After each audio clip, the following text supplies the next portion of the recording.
Hi viewers, welcome to our channel.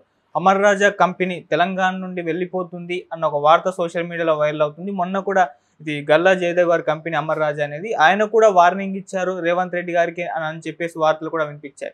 అసలు తెలంగాణ నుంచి shift చేయడానికి గల కారణం ఏంటి, మరి దీనిపైన ఇప్పుడు ప్రభుత్వం కూడా స్పందించింది అని చెప్పేసి అంటున్నారు. దీని పట్ల వాళ్ళు కూడా కీలక నిర్ణయం తీసుకోబోతున్నారని చెప్తున్నారు. మరి వాళ్ళు ఏం కీలక నిర్ణయం తీసుకున్నారు, ఎందుకు ఈ అమర్ రాజా కంపెనీ తెలంగాణ నుండి తరలిస్తున్నారు, ఇప్పుడు ఇదే అంశం మీరు డిస్కస్ చేయడానికి ప్రజెంట్ మనతో పాటు జయదేవ్ గారు సీనియర్ జర్నలిస్ట్ ఉన్నారు. వారితో ఒకసారి మాట్లాడదాం. సార్ నమస్కారం. సార్ నమస్తే సార్, గల్లా జయదేవ్ గారు అమర్ రాజా కంపెనీ తెలంగాణ నుండి షిఫ్ట్ చేస్తున్నారని చెప్పేసి వార్తలు అయితే వినిపిస్తున్నాయి. మొన్న కూడా ఆయన ప్రభుత్వాన్ని కాస్త హెచ్చరించినట్టుగా కొన్ని మా కండిషన్స్ని బట్టి నెరవేర్చాలన్నట్టుగా కోరారు సార్. అయితే ఇప్పుడు మరి ప్రభుత్వం నెరవేర్చలేదా, ఎందుకు కంపెనీని షిఫ్ట్ చేస్తున్నారు? మరి గల్లా జయదేవ్ గారు అంటే మరి చంద్రబాబు నాయుడు గారికి కాస్త దగ్గర మనిషి, ఎంపీగా కూడా వర్క్ చేశారు. మరి ఆయన దీని వెనుకేమన్నా ఉన్నారన్న కూడా సందేహాలు వినిపిస్తున్నాయి సార్. మరి ప్రభుత్వం, తెలంగాణ ప్రభుత్వం దీనిపైన ఎటువంటి నిర్ణయం తీసుకోబోతుంది అంటారు సార్? ఇది వార్తలు బాగా స్ప్రెడ్ అయ్యింది. మేబీ మీరు అన్నట్టు గల్లా జయదేవ్ గారు కూడా అంటే ప్రభుత్వం నుంచి ఏదైతే అందాల్సిన ఫెసిలిటీస్ ఉంటాయో అవి త్వరితగతిన అందలేదు, లేదంటే వాళ్ళు కేటాయించిన భూమి విషయంలో కానీ. వాస్తవానికి గల్లా జయదేవ్ గారి కంపెనీని విస్తరించాలనే యోచనలోనే ఇక్కడ కూడా రిక్వెస్ట్ పెట్టుకున్నట్టున్నారు.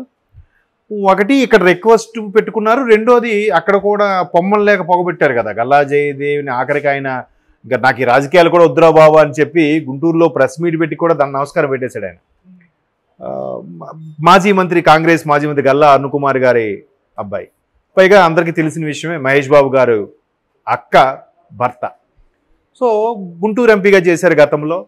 ఆ తర్వాత రాజకీయాలకు స్వస్తి చెప్పారు, కేవలం బిజినెస్ మీదే కాన్సన్ట్రేట్ చేయబోతున్నాను, మళ్ళీ అన్నీ అనుకూలిస్తే మరలా రాజకీయాల్లో చూస్తాను అనుకున్న వ్యక్తి. సో కంపెనీ విస్తరించే భాగంగానే తెలంగాణలో కూడా అప్పుడున్న ప్రభుత్వాన్ని రిక్వెస్ట్ పెట్టుకోవడం, వాళ్ళు శాంక్షన్ చేస్తానంటాం. కేటీఆర్ గారు కూడా దానికి సంబంధించి, అదే అప్పటి ప్రభుత్వం మాజీ మంత్రి కేటీఆర్ గారు కూడా అన్నీ వాళ్ళు భూమి మీద కేటాయించారు, అన్నీ జరిగాయి. సో ఇప్పుడు ప్రభుత్వం మారడం వల్ల, లేదంటే కొన్ని పెండింగ్ స్టేజ్లో ఉన్న పత్రాలకు సంబంధించి సంతకాలు అవి ఎక్కడెక్కడ ఆగిపోతూ ఉంటాయి గవర్నమెంట్ మారే క్రమంలో. సో అట్లాంటి పెండింగ్ వర్క్స్కి ఏవో మేబీ ఆగిపోయి ఉండొచ్చు. అందువల్ల ఆయన మాకు అది త్వరితగతిన పూర్తి చేయండి, మేము ఎస్టాబ్లిష్ చేసుకోవాలనే ఉద్దేశంలో చెప్పుండొచ్చు. బట్ గల్లా జయదేవ్ గారు కూడా, నేను ఒక దగ్గర ఒక ఆర్టికల్ చదివింది ఏంటంటే, అమర్ రాజా బ్యాటరీస్కి వరల్డ్ వైడ్గా మంచి పేరుంది. భారతదేశంలో నాకు తెలిసి నెంబర్ 1 బ్యాటరీ కంపెనీ అంటే అమర్ రాజా అని అంటారు. ఎమరాన్ పేరు మనం చూస్తుంటాం, బట్ అమర్ రాజా బ్యాటరీస్ అవి.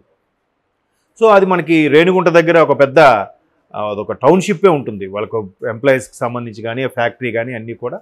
దాంట్లో ఉన్న రిమార్క్స్ కూడా చాలా తక్కువ. ఎంత బాగా డెవలప్ చేశారంటే గల్లా జయదేవ్ గారు, ఆయన టేక్ ఓవర్ చేసేసరికి కేవలం 150 కోట్ల నుంచి 200 కోట్ల మధ్యలో టర్న్ ఓవర్ ఉండే కంపెనీ ఈరోజు 5,000 కోట్ల టర్న్ ఓవర్కి వెళ్ళిపోయిందంటే ఇట్స్ నాట్ ఏ జోక్ అనమాట.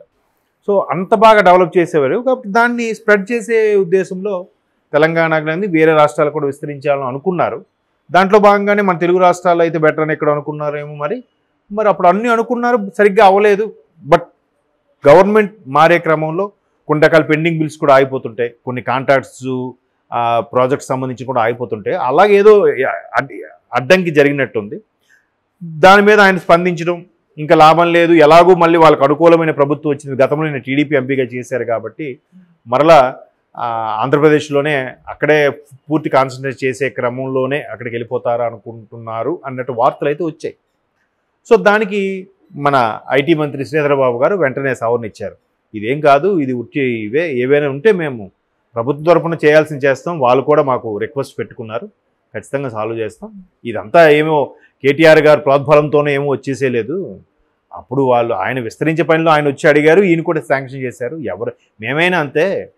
తెలంగాణ ఇప్పుడు పెట్టుబడులు తీసుకొస్తున్నాం, దావోస్ వెళ్ళాం, పెట్టుబడులు తీసుకొచ్చాం. ఇప్పుడు మళ్ళీ ముఖ్యమంత్రి గారు యుఎస్ వెళ్ళారు, అక్కడ నుంచి కూడా పెట్టుబడులు తీసుకొచ్చే అవకాశం ఉంది. మేజర్ ప్రాజెక్టులు అమెజాన్ లాంటివి కూడా ఇక్కడ తీసుకొచ్చాము, మెయిన్ రీజనల్ ఆఫీస్ కింద తీసుకొచ్చారు. కాబట్టి వీటన్నిటి మీద మేము కలిసి మాట్లాడదామని చెప్పి మొత్తానికి ఐటీ మంత్రి శ్రీధర్ బాబు గారు వివరణ ఇచ్చారు. అయితే మరోవైపు ఇంకో వార్తలు ఏంటంటే, ఎలాగూ అనుకూలమైన ప్రభుత్వం ఆంధ్రప్రదేశ్లో కూడా ఉంది కాబట్టి బాబు గారు ఎవరెవరినో పిలిచి, రండి మీకేం కావాలి, సింగిల్ పేజీ డాక్యుమెంట్తో నేను కంప్లీట్ చేస్తా. అది భూమి వ్యవహారం అవ్వచ్చు, ట్యాక్సుల రూపంలో అవ్వచ్చు, లీజుకి సంబంధించి అవ్వచ్చు, ఏవైనా సరే మీరు ఇమీడియట్గా ఇక్కడికి వచ్చి ఎస్టాబ్లిష్ చేయాలన్న దాని మీద 2014 నుంచి 19 మధ్యలో ఏవైతే వచ్చి ఆగిపోయాయో వాటిని పిలిపిస్తున్నారు, కొత్త వాళ్ళని కూడా ఆహ్వానిస్తున్నారు. ఆల్రెడీ పార్టీలో ఉండి ఎంపీగా చేసి రాష్ట్రం యొక్క గోడుని, రాష్ట్రం యొక్క బాధని పార్లమెంట్ సాక్షిగా వినిపించిన గల్లా జయదేవ్ లాంటి వ్యక్తులకి ఎందుకు కేటాయించరు? ఖచ్చితంగా కేటాయిస్తారు. సో మళ్ళీ బాబు గారిది వచ్చింది కాబట్టే మేబీ వీళ్ళు మళ్ళీ మన సొంత కూటికి వెళ్ళిపోవడానికి ప్రయత్నించడంలో భాగంగానే ఇక్కడ ఈ విధంగా ప్రవర్తిస్తున్నారన్న విమర్శలు కూడా ఉన్నాయి. కాంగ్రెస్ వాళ్ళు ఏమంటున్నారంటే వీళ్ళు మళ్ళీ బాబు గారు గవర్నమెంట్ వచ్చింది, ఎలాగో బాబు గారు తాలూకు మనిషి అయినా టీడీపీకి చెందిన వ్యక్తే, సరే మళ్ళీ వెనక్కి వెళ్ళిపోవడానికి ఇలాగ కాంగ్రెస్ మీద బురదలుతున్నట్టున్నారు, మా తప్పుదేమీ లేదు అన్నట్టుగా కూడా వీళ్ళు మాట్లాడుతున్నారు. సో అట్లాంటి పెండింగ్ వర్క్స్కి ఏవో మేబీ అయిపోయి ఉండొచ్చు. అందువల్ల ఆయన మాకు అది త్వరితగతిన పూర్తి చేయండి, మేము ఎస్టాబ్లిష్ చేసుకోవాలనే ఉద్దేశంలో చెప్పుండొచ్చు. బట్ గల్లా జయదేవ్ గారు కూడా, నేను ఒక దగ్గర ఒక ఆర్టికల్ చదివింది ఏంటంటే, అమర్ రాజా బ్యాటరీస్కి వరల్డ్ వైడ్గా మంచి పేరుంది. భారతదేశంలో నాకు తెలిసి నెంబర్ 1 బ్యాటరీ కంపెనీ అంటే అమర్ రాజా అని అంటారు.